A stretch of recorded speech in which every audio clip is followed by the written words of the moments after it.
Hi and welcome to our video explaining the real-life problem about statistics. So here in this video we're going to talk about a real-life problem and the context behind it. So first of all we're going to start by the problem that was given to us. The problem talked about a person and some researchers that decided to check out the reaction time difference between the dominant hand and the non-dominant hand.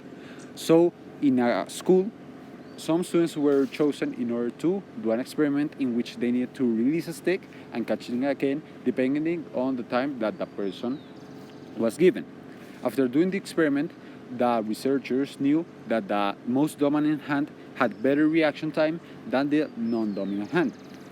So after doing this, we know that the reaction time is basically just muscular memory. So the reaction time mostly depends on how much we use our muscles doing an action. So that's why the most dominant hand will have better reaction time as we use it more times than the non-dominant hand. So after this, we're going to talk about the problem that we were supposed to do. So first of all, a group of researchers decided to do an experiment based on the reaction time of a driver when there was a zebra and a stop sign, and then the same situation, but there was a pedestrian that was crossing the zebra. So first of all, there were 20 adults that were randomly chosen to drive in an urban area, and we needed to check out the reaction time in these two situations. So first of all, we saw that the driver was driving by, he saw the zebra, and we needed to check the reaction time, or basically at that time at where he decided to start slowing down. And then we do the other situation in which there was a pedestrian crossing by in that same zebra, and we need to check out the reaction time, or in what time they decided to slow down.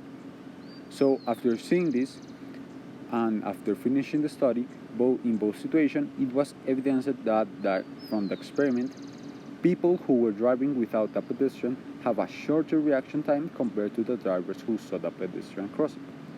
So first of all, we have the questions. What type of experimental design is this?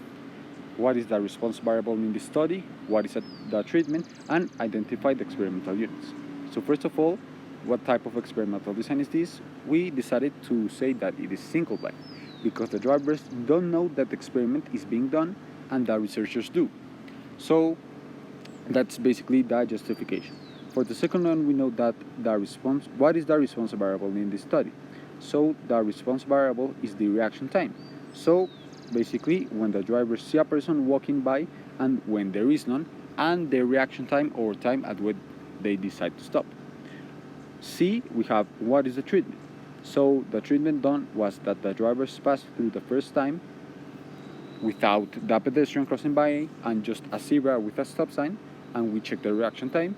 And the second time was basically the same situation, but we put a pedestrian by and we saw the reaction time.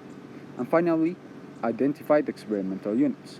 So we chose that the experimental units are the test drivers, as they are the ones who are receiving the treatment in order to check out the response variable. Thank you for watching.